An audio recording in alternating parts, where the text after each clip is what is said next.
For 6 years, I thought I had the perfect marriage. David was attentive, loving, and thoughtful. He remembered every anniversary, brought me flowers just because, and always told me I was the only one for him. We were the couple everyone envied, the ones who seemed to have it all figured out.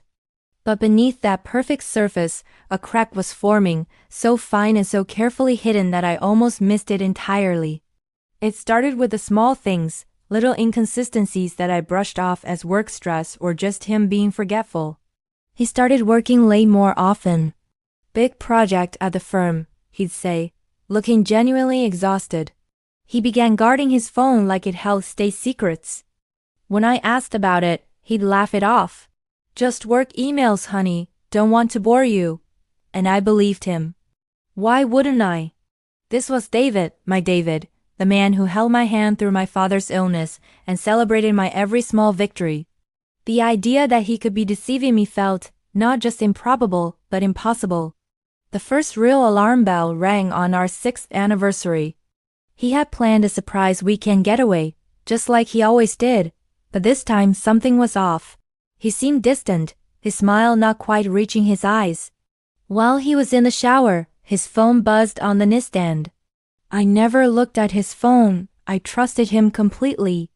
But a weird feeling, a cold knot in my stomach, made me glance over. A message preview on the lock screen read, "Can't wait to have you all to myself again. Last weekend was amazing." My heart stopped. The sender's name was just a single initial, K. My mind raced. Last weekend? He was supposedly on a business trip to Chicago.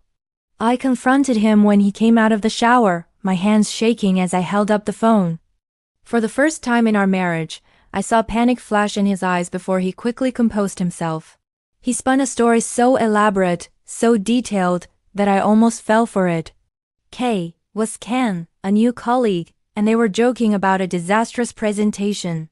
The having you all to myself part was an inside joke about getting him away from a demanding client. It sounded plausible, and I wanted so desperately to believe it, so I let it go.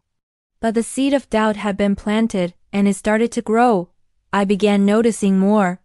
The scent of a perfume that wasn't mine faintly clinging to his jacket. A receipt from a fancy restaurant on a night he claimed he was eating takeout at the office. Each discovery was a tiny paper cut on my heart. He was a master of deception. He had a separate prepaid burner phone that he kept hidden in his car. He used a different credit card, one I never knew existed, for his secret dates. He even had a fake work calendar to show me, while his real one was filled with rendezvous I couldn't bear to imagine. The final piece of the puzzle fell into place in the most mundane way. I was cleaning out our storage closet and found an old shoebox tucked away behind some winter coats. Inside wasn't old shoes, but photos, dozens of them. David and a woman I didn't recognize, laughing on a beach, kissing under a Christmas tree, looking at each other with the same love he used to show me. The dates on the back of the photos spanned the last 2 years. 2 years of a double life. 2 years of lies, so carefully constructed that I had been living in a fantasy. The man I married didn't exist. He was a character David played, and he played it perfectly. The heartbreak was immense, but in that moment, seeing the undeniable proof, I also felt a strange sense of relief.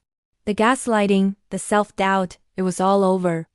I finally saw the truth, and with it, the path to my own freedom. Thank you for listening to my story.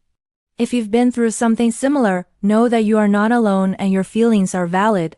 Don't forget to like this video and subscribe for more stories. Stay strong.